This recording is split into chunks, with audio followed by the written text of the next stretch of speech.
Bienvenidos, queridos hermanos, a la adoración matutina. Analizaremos el texto diario para el día jueves 25 de marzo.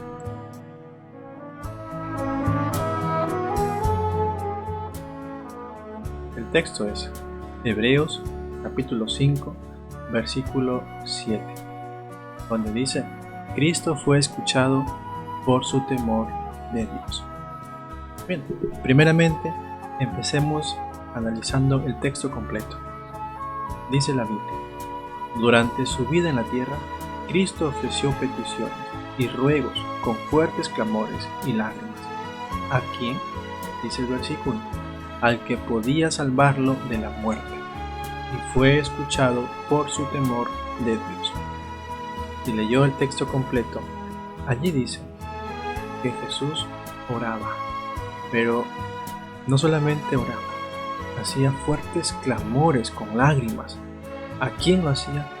Al único quien podría salvarlo de la muerte. Pero, ¿por qué fue escuchado? Dice el texto: por su temor de Dios. Ahí tenemos ya una lección. Jesús demostró en toda su vida que temía a Dios. Quería siempre agradarlo. Vamos a analizar la lección o la explicación que nos brinda el esclavo en el comentario del texto. Aquí se nos presenta la imagen en la explicación de un sacerdote. Observemos esta imagen. Cuando un sacerdote iba a hacer un sacrificio, lo que tenía que hacer primero es quemar incienso antes de hacer el sacrificio. ¿Por qué lo hacía? Porque así se aseguraba de que contaba con la aprobación de Jehová. ¿Qué aprendemos entonces? Bueno, cuando Jesús estuvo en la tierra, Él tuvo que hacer algo importante antes de poder ofrecer su vida en sacrificio. Algo más importante que salvar a la humanidad. A fin de que Jehová aceptara su sacrificio, tuvo que obedecerle lealmente durante toda su vida. Así es, hermano. Jesús, así como ese sacerdote, tenía que quemar incienso para asegurarse que tenía la aprobación de Jehová en el templo. Jesús hizo lo mismo. Simbólicamente quemó incienso para obtener la aprobación de Jehová. ¿Cómo lo hizo? Obedeciéndole lealmente durante toda su vida. Él demostró que lo correcto es vivir como Jehová nos manda. Jesús probó que la soberanía de Jehová es recta y su manera de gobernar es justa. Vamos entendiendo entonces la relación que existía o que existe entre un sacerdote del tiempo de Israel con Jesucristo. Ahora, ¿por qué le agradó a Jehová todo lo que hizo Jesús durante su vida en la tierra? Resaltamos: Jesús obedeció a la perfección las normas justas de Jehová durante toda su vida en la tierra. Él dedicó bastante tiempo a enseñar, a predicar, como vemos en la imagen. Pero él afrontó retos, afrontó pruebas, tentaciones. Ni siquiera la perspectiva de una muerte horrible debilitó el deseo que tenía de defender la manera de gobernar de su Padre. Porque ese fue el principal objetivo de su venida a la tierra, de demostrar que la manera de gobernar de Jehová es la correcta. Y así lo hizo. Pero ¿qué es lo que lo ayudó a mantenerse firme y enfrentarse a las pruebas? El texto de hoy nos da la respuesta. Jesús oró con fuertes clamores y lágrimas. Allí podemos ver el texto. Cuando se enfrentó a las pruebas y Jesús fue escuchado por su temor.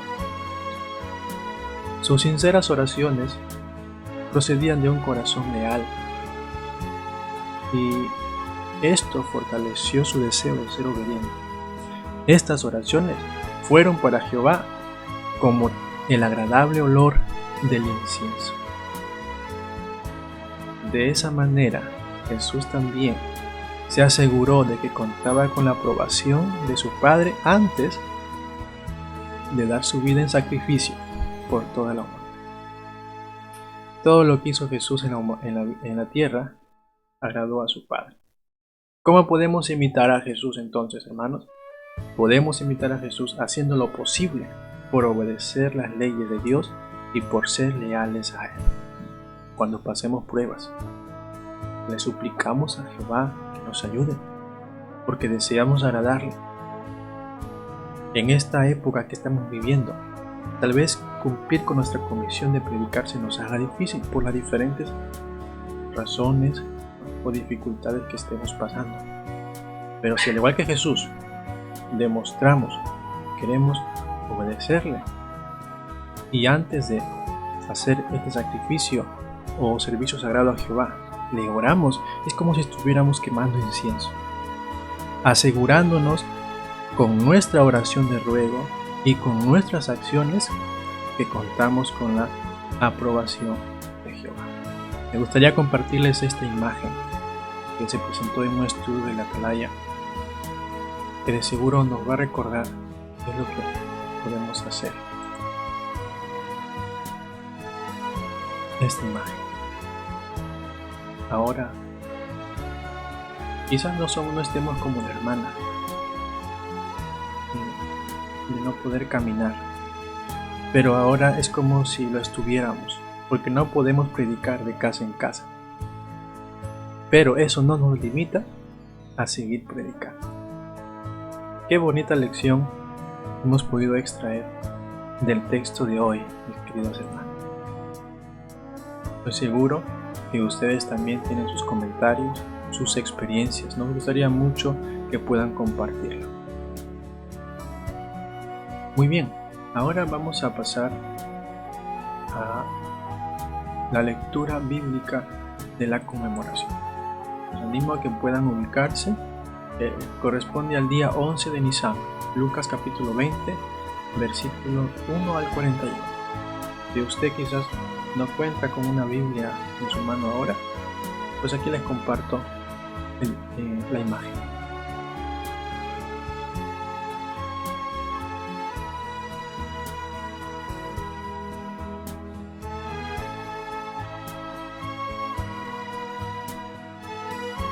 Lucas 20, 1 al 41.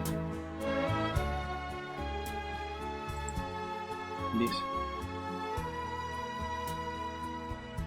en uno de esos días, en el que él enseñaba al pueblo en el templo y anunciaba las buenas noticias, vinieron los sacerdotes principales y los escribas junto con los ancianos, y le preguntaron: dinos, ¿con qué autoridad haces tú estas cosas? ¿Quién te autorizó a hacerlas? Él les respondió: yo también les haré una pregunta, y contéstenme ustedes. ¿El bautismo que Juan realizaba venía del cielo o venía de los hombres? Entonces ellos sacaron conclusiones entre sí. Decían: si les contestamos que venía del cielo, él diría: ¿por qué no le creyeron? Pero si decimos que venía de los hombres, todo el pueblo sin excepción nos apedreará, porque están convencidos de que Juan era un profeta. Así que respondieron que no sabían su origen. Y Jesús dijo: pues yo tampoco les digo con qué autoridad hago estas cosas. Entonces comenzó a plantearle al pueblo esta comparación. Un hombre plantó una viña y se la alquiló a unos agricultores, y viajó al extranjero por una temporada bastante larga. A su debido tiempo, les envió un esclavo a los agricultores para que le dieran su parte del fruto de la viña. Pero, después de darle una paliza, los agricultores lo mandaron de vuelta con las manos vacías. El hombre volvió a enviar un esclavo. A este también lo golpearon, lo humillaron y lo mandaron de vuelta con las manos vacías. y todavía envió uno más, el tercero. A este hombre también lo hirieron y lo echaron afuera. Versículo 13. Luego, el dueño de la viña dijo: ¿Qué puedo hacer? Enviaré a mi hijo amado. Probablemente a él lo respetarán. Cuando los agricultores lo vieron, se pusieron a razonar entre ellos. Se decían: este es el heredero, matémoslo para que la herencia sea nuestra. Versículo 15. De modo que lo sacaron fuera de la viña y lo mataron. Entonces, ¿qué les hará el dueño de la viña? Vendrá, matará a esos agricultores y les dará la viña a otros. Al oír esto, ellos dijeron: que eso nunca suceda. Pero Jesús los miró fijamente y dijo: entonces, ¿qué significa esto que está escrito? La piedra que los constructores rechazaron, ¿esa ha llegado a ser la principal piedra angular? Todo el que caiga sobre esta piedra quedará destrozado, y si esta piedra le cae encima a alguien, lo dejará hecho pedazos. Entonces, los escribas y los sacerdotes principales trataron de agarrarlo con ese mismo momento, ya que se dieron cuenta de que había planteado esa comparación pensando en ellos, pero le tenían miedo al pueblo. Así que, después de observar a Jesús atentamente, enviaron a unos hombres a los que habían contratado en secreto para que, haciéndose pasar por justos, lo atraparan en sus propias palabras. Su intención era entregarlo al gobierno y a la autoridad del gobernador. Estos le preguntaron: Maestro, sabemos que hablas y enseñas correctamente, y no muestras parcialidad, sino que enseñas el camino de Dios de acuerdo con la verdad. ¿Está permitido que le paguemos tributo a César o no?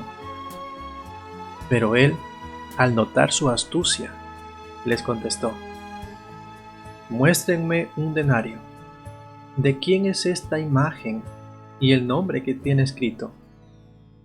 De César, le respondieron.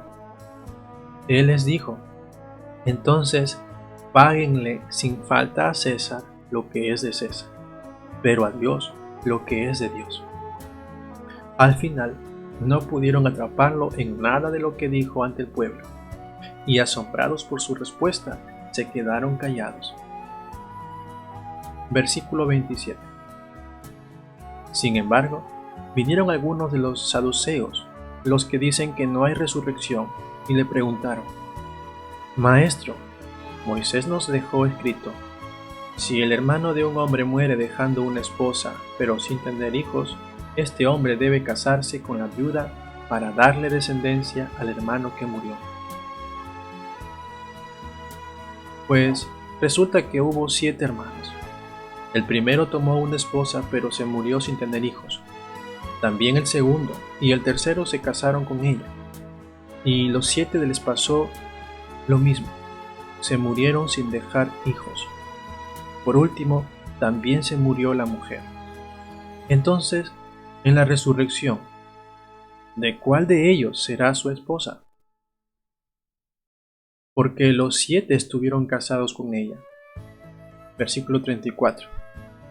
Jesús le respondió: los hijos de este sistema se casan y son entregados en matrimonio, pero los que han sido considerados dignos de ganar el sistema que viene y la resurrección de entre los muertos, ni se casan ni son entregados en matrimonio. De hecho, tampoco pueden ya morir, porque son como los ángeles y son hijos de Dios por ser hijos de la resurrección. Pero que los muertos son resucitados, hasta Moisés lo reveló en el relato de la zarza, cuando llamó a Jehová, el Dios de Abraham, el Dios de Isaac y el Dios de Jacob. Él no es un Dios de muertos, sino de vivos, porque para Él todos ellos están vivos. Al oír esto, algunos de los escribas le dijeron: Maestro, respondiste bien. Y es que ya no se animaban a hacerle ni una sola pregunta más. Él entonces les preguntó: ¿Cómo es que dicen que el Cristo es hijo de David? Porque David mismo dice en el libro de los Salmos: Jehová le dijo a mi Señor: siéntate a mi derecha, hasta que ponga a tus enemigos como banquillo para tus pies. Así que David lo llamó Señor. Entonces, ¿cómo puede ser su hijo? Luego, mientras todo el pueblo estaba escuchando, le dijo a sus discípulos: Cuidado con los escribas, a los que les gusta pasearse con túnicas largas y les encanta que los estén saludando en las plazas del mercado y a ocupar los asientos del frente, en las sinagogas y los lugares más destacados en las cenas. Devoran los bienes de las viudas y, para lucirse, hacen largas oraciones. Ellos recibirán un juicio más duro.